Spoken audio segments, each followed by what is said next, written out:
আজ আমাদের গন্তব্য মহাবলীপুরম বা মামাল্লাপুরম। পূর্বের ভিডিওতে আমি আপনাদের তামিলনাড়ুর কাঞ্চিপুরমের শিব কাঞ্চি, কামাক্ষী কাঞ্চি ও বিষ্ণু কাঞ্চি দর্শন করিয়েছি।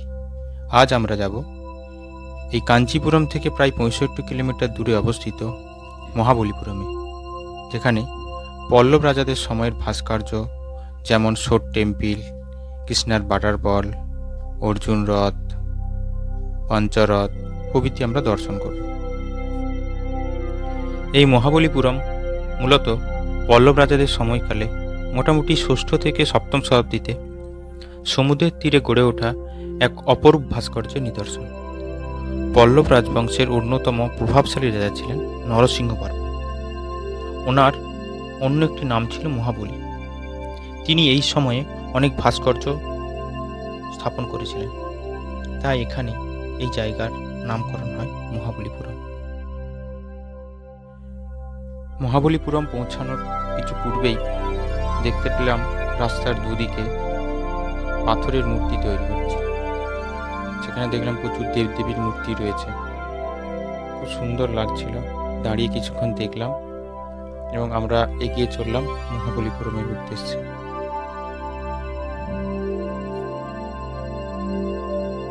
আমরা প্রায় চলে এসেছি মহাবলীপুরমের খুব কাছেই। এরপর মহাবলীপুরমে এসে এই টিকিট কাউন্টার থেকে 40 টাকার টিকিটটি সংগ্রহ করলাম। আপনার টিকিটটি নেওয়ার পর টিকিটটি সযত্নে রাখবেন। এই টিকিট দেখে বাকি ভাস্কর্যগুলি দেখতে পাবেন আপনারা। এখানে লেখা রয়েছে দেখুন 40 টাকার টিকিট ও বিদেশিদের জন্য 600 টাকা। এখানে পয়েন্ট আউট করা রয়েছে ভারতে ইউনেস্কো স্বীকৃত ওয়ার্ল্ড হেরিটেজ সাইটগুলি। এরপর আমরা প্রথমে প্রবেশ করব সোট টেম্পিল। সোট টেম্পিলে প্রবেশের পূর্বেই আপনাকে বলে দেওয়া হবে আপনার কোনো ক্যামেরা এলাও নেই, আপনি মোবাইল ক্যামেরা দিয়ে ভিডিও বা ফটোগ্রাফি করতে পারবেন। সপ্তাহের 7 দিন সকাল 6টা থেকে সন্ধে 6টা পর্যন্ত খোলা থাকে। 7ম শতাব্দীতে পল্লব রাজাদের মধ্যে অন্যতম রাজা ছিলেন নরসিংহবর্মা, যিনি ছিলেন শিবের ভক্ত। তিনি তৈরি করেছিলেন এই সোট টেম্পল। গ্রানাইট পাথরে তৈরি এই সোট টেম্পল বে অফ বেঙ্গল বা বঙ্গোপসাগরের তীরবর্তী এই সোট টেম্পলটি।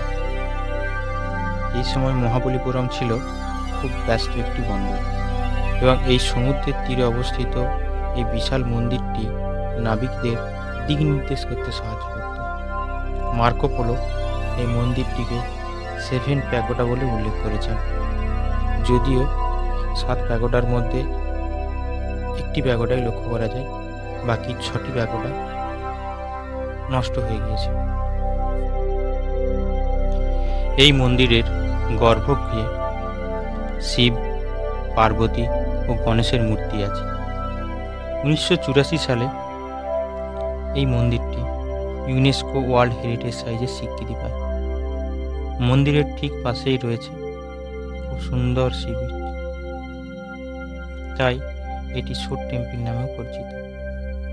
বিশাল এলাকা জুড়ে এই মন্দিরটি বানানো হয়েছে। মন্দিরের কারুকার্য অসাধারণ, খুব অপূর্ব।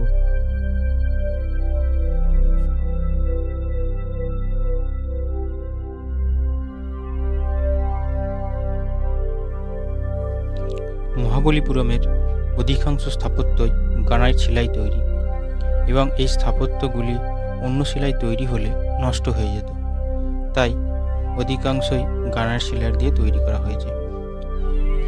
এখানে পয়েন্ট আউট করা রয়েছে মন্দিরের কোন সময়ের সৃষ্টি।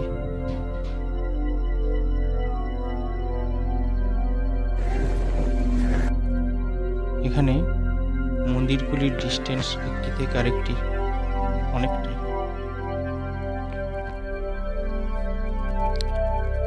এটি দেখছেন, এটি হলো কৃষ্ণ মণ্ডপা। একটি পাথরের উপর সুন্দরভাবে খোদাই করে এই মণ্ডপটি তৈরি করা হয়েছে। এখানে কৃষ্ণের গোবর্ধন পর্বতের উল্লেখ রয়েছে।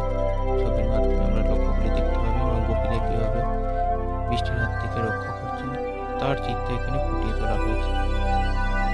খুব সুন্দর সূক্ষ্মভাবে কারুকার্য করা হয়েছে।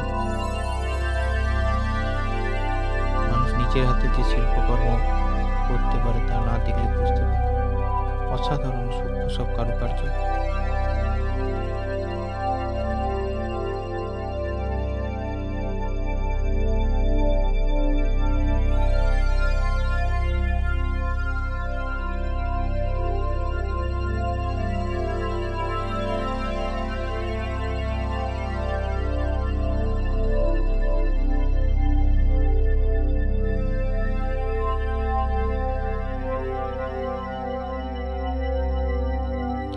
নেক্সট যেটি দেখলাম সেটি হলো কুরুক্ষেত্রের যুদ্ধের পর অর্জুন যখন প্রায়শ্চিত্ত করতে যান, তার যে প্রায়শ্চিত্ত গমনের দৃশ্য, সেই দৃশ্যটিকে এখানে ফুটিয়ে তোলা হয়েছে।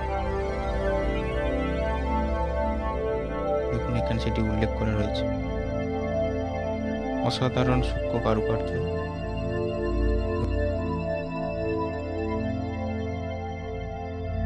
নেক্সট যেটি দেখব সেটি হলো কৃষ্ণের বাটার বল। তবে বলে রাখি, আপনি যে টিকিটটি কেটেছেন সেই টিকিটটি কিন্তু প্রত্যেকটি মন্দিরে প্রবেশের পূর্বে আপনাকে দেখাতে হবে।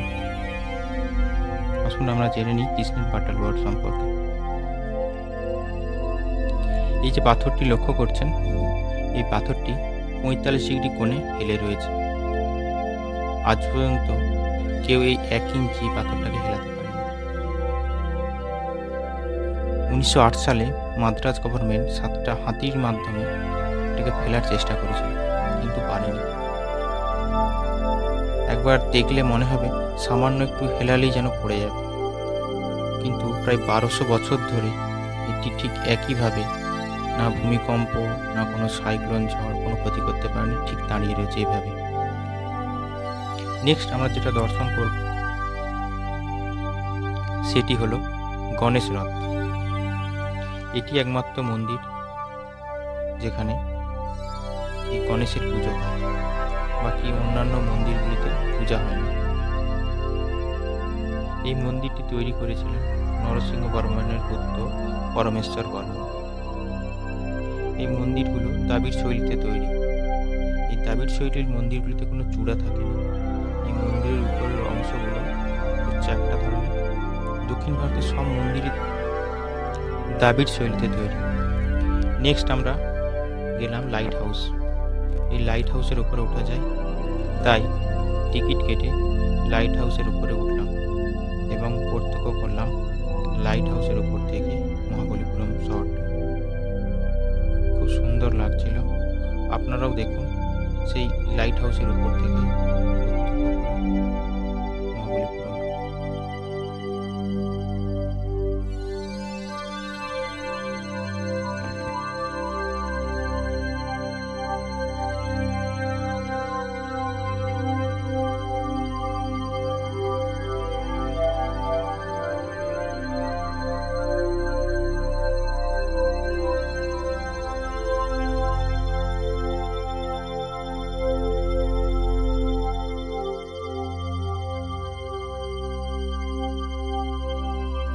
প্রথমেই বলেছি, 7ম শতাব্দীতে মহাবলীপুরম ছিল পল্লবদের অধীনে একটি ব্যস্ত বন্দর। নাবিকদের সাহায্য করার জন্য সেই সময়েও পাথরের উপর আগুন জ্বালানো হতো। ব্রিটিশরা প্রথমে এই পাশেই লক্ষ্য করবেন যে মহিষাসুর মর্দিনী গুহা রয়েছে। এই গুহার উপরে মন্দিরে আলোক জ্বালিয়ে দিক নির্দেশ করতে নাবিকদের সাহায্য করে। দেখুন এই যে মহিষাসুর মর্দিনী কেভ, এখানে মহিষাসুর মর্দিনীর দৃশ্যটি ফুটিয়ে তোলা হয়েছে। এই যে এই কেভের উপরেই লাইট জ্বালানো হতো। এই নতুন লাইট হাউস আর পুরনো লাইট হাউস একে অপরের সংলগ্ন। খুব সুন্দরভাবে মহিষাসুর মর্দিনীর ছবি এখানে ফুটিয়ে তোলা হয়েছে।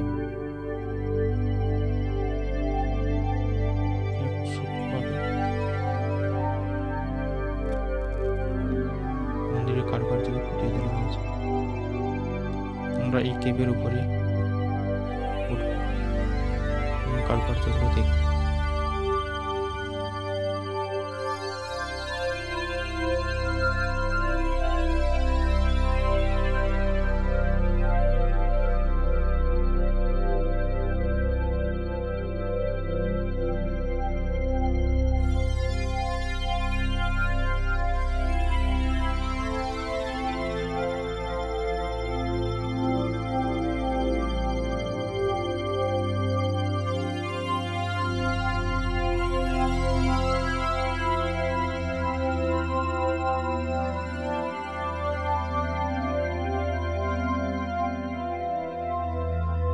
নেক্সট আমরা এলাম পঞ্চরথ দেখতে।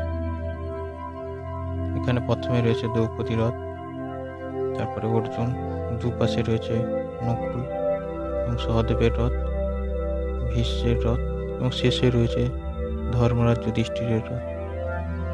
পল্লব রাজ প্রথম মহেন্দ্র বর্মন এবং তার প্রথম পুত্র নরসিংহ বর্মনের রাজত্বকালে এই রথগুলি নির্মিত হয়। এই রথগুলির নামকরণ করা হয়েছে মহাভারতের পঞ্চপাণ্ডব ও তাদের স্ত্রী দ্রৌপদীর নাম অনুসারে। এই পঞ্চপাণ্ডবদের মধ্যে সবচেয়ে বড় ছিলেন যুধিষ্ঠির। এই ধর্মরাজ নামেও পরিচিত ছিলেন, তাই বড় রথটি হল ধর্মরাজ রথ। মহাবলীপুরমের প্রত্যেকটি রথ এক একটি পাথরের উপর কাটিং করে তৈরি। স্থাপত্যগুলি গড়েই উঠেছে একটি পাথরের উপর।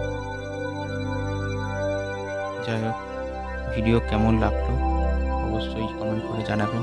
ভিডিও ভালো লাগলে like, comment, share and subscribe করবেন। পরবর্তী ভিডিওতে থাকবে পন্ডিচেরি।